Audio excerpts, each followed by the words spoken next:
Science Center near Post Office, Edodi, Vadagara.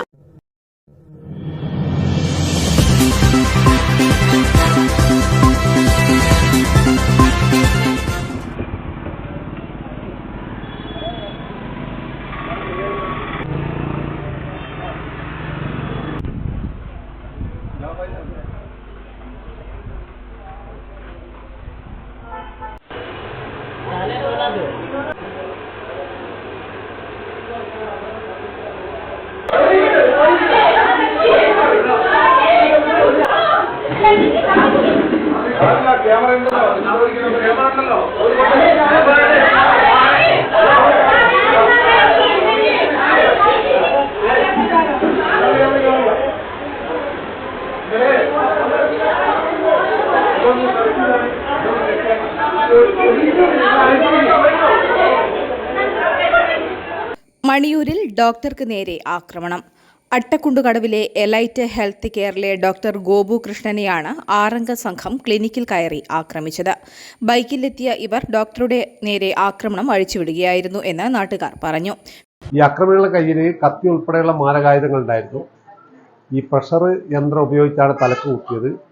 ഡോക്ടറെ തലേന്ന് രക്തം വാർന്നൊഴുകയും ഇപ്പോൾ അബോധാവസ്ഥയിലാണ് ഡോക്ടർ മെഡിക്കൽ കോളേജിലുള്ളത്. കൊയിലാണ്ടിക്കുണ്ട്. കൊയിലാണ്ടിന്ന് മെഡിക്കൽ കോളേജിലേക്ക് റെഫർ ചെയ്താണ്, സ്കാൻ ചെയ്യാണ്. ഡോക്ടറെ അപകടനില തരണം ചെയ്തിട്ടില്ല. മണിയൂർ അട്ടക്കുണ്ട് കടവിൽ കഴിഞ്ഞ 1.5 വർഷക്കാലത്തിലധികമായി നല്ല നിലയിൽ പ്രവർത്തിച്ചു വരുന്ന ക്ലിനിക്കാണ് എലൈറ്റ്. ഇവിടെ 8 ഡോക്ടർമാർ ഉൾപ്പെടെ 25ഓളം ജീവനക്കാരാണ് ജോലി ചെയ്യുന്നത്. ഈ മണിയൂരിൻ്റെ ചരിത്രത്തിലില്ലാത്ത ആക്രമണമാണ് പ്രത്യേകിച്ച് ഒരു ആശുപത്രിക്ക് നേരെ ഉണ്ടായത്. ഇതിൽ നാട്ടുകാർ വലിയ രൂപത്തിലുള്ള പ്രതിഷേധമുണ്ട്. അവിടെ പ്രകടനവും പരിപാടിയൊക്കെ നടന്നതിൻ്റെ ഭാഗമായിട്ടാണ്. വ്യക്തിവൈരാഗ്യമാണ് ആക്രമണത്തിന് പിന്നിലെന്ന് പോലീസ് പറഞ്ഞു. ആക്രമണത്തിൽ തലയ്ക്ക് സാരമായി പരിക്കേറ്റ ഡോക്ടർ കോഴിക്കോട് മെഡിക്കൽ കോളേജ് ആശുപത്രിയിൽ ചികിത്സയിലാണ്. ആക്രമണത്തിൽ ക്ലിനിക്കിലെ 2 നഴ്സുമാർക്കും പരിക്കേറ്റിട്ടുണ്ട്. സംഭവത്തിൽ പയ്യോളി പോലീസ് കേസെടുത്തു.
Thank you.